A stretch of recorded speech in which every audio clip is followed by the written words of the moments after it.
ابن حجر اسقلانی 1,00,000 حدیثوں کے حافظ فتح الباری میں جلد نمبر 6 میں اس کی شرح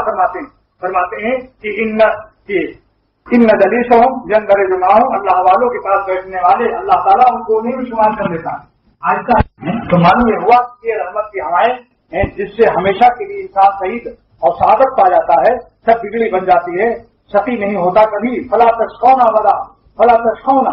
کبھی تم بدبخت نہیں ہوگے ابدا۔ تو لہذا یہ نعمت کہاں ملے گی؟ ایک تو ایک حدیث سے پتا چلا اور دوسری حدیث سے، وہ اللہ کی صحبت دیکھ لو، تجربہ کر لو۔ جن علماء نے بھی اللہ والوں کی صحبت نہیں اٹھائی، جب آپ ان کے قریب رہیں گے تو آپ ان کو حسد، تکبر، مال کی طمع اور نہ جانے کتنی بیماریوں میں آپ مبتلا پائیں گے۔ اور اللہ والوں کی صحبت یافتہ، میں نہیں کہتا کہ بالکل پاک ہو جاتے ہیں، مگر وہ اپنے مرض کو پہچان لیتے ہیں، اگر خطا ہوتی ہے توبہ کر لیتے ہیں، استغفار کر لیتے ہیں، ان کو اپنی بیماریوں کا احساس ہو جاتا ہے۔ اسی لیے حکیم الامت تھانوی رحمۃ اللہ علیہ فرماتے تھے کہ اللہ تعالیٰ کے مقبول بندوں کی صحبت اٹھانے والے اگر کاملین بھی نہ ہوئے، اول تو اکثر کاملین ہو جائیں گے، کامل بھی نہ ہوئے تو تائب ضرور ہو جاتے ہیں، توبہ کی توفیق ہو جاتی ہے۔ کاملین میں نہ اٹھائے گئے تو تائبین میں ضرور اٹھائے جائیں گے۔ اور فرمایا مرتے وقت ایک انعام اور ان کو ملتا ہے اللہ والوں کی صحبت کی برکت سے اور سلوک اور اللہ کرنے کی برکت سے، کہ اللہ تعالیٰ تمام تعلقات کو، جو ساری زندگی وہ غالب نہیں ہو سکا، کشمکش میں تھا، کبھی نفس کو پٹکا، کبھی نفس نے اس کو پٹکا، آخر میں حکیم اللہ فرماتے ہیں جب موت قریب آئے گی تو اللہ تعالیٰ تمام اس کے دنیاوی تعلقات پر اپنے محبت کے تعلق کو غالب کر کے تب اس کو اٹھائیں گے۔ یہ سارے زمانے، تمام زندگی میں جو اس نے جہاد کیا تھا، ساری زندگی میں جو اس نے مجاہدہ کیا تھا، نچت کر سکے نفس کے پہلوا کو، تو یوں ہاتھ پاؤں بھی ڈھیلے نہ ڈالے، ارے اس سے کشتی تو ہے عمر بھر کی، کبھی وہ دبا لے کبھی تو دبا لے، یہ کرتا رہا وہ۔ آخر میں دیکھیے تو دبا لے ہے، خواجہ صاحب نے اس کی رعایت کی ہے، کبھی وہ دبا لے کبھی تو دبا لے، یہ نہیں کہا کبھی تو دبا لے کبھی وہ دبا لے۔ دیکھا آپ نے خواجہ صاحب کی بزرگی، یہ کرامت ان کی ہے، خواجہ صاحب نے اس میں اشارہ کر دیا، آخر میں تو دبا لے گا، تو دبا لے بعد میں کہا،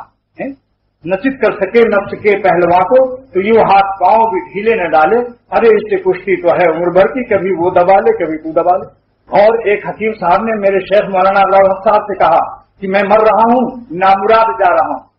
حضرت نے فوراً یہ شعر کہا، جو ناکام ہوتا رہے عمر بھر بھی۔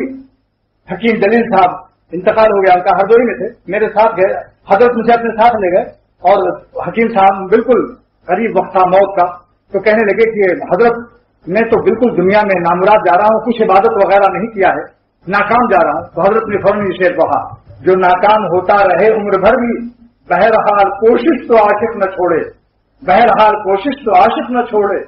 یہ رشتہ محبت کا قائم ہی رکھے، جو 100 بار ٹوٹے تو 100 بار جوڑے۔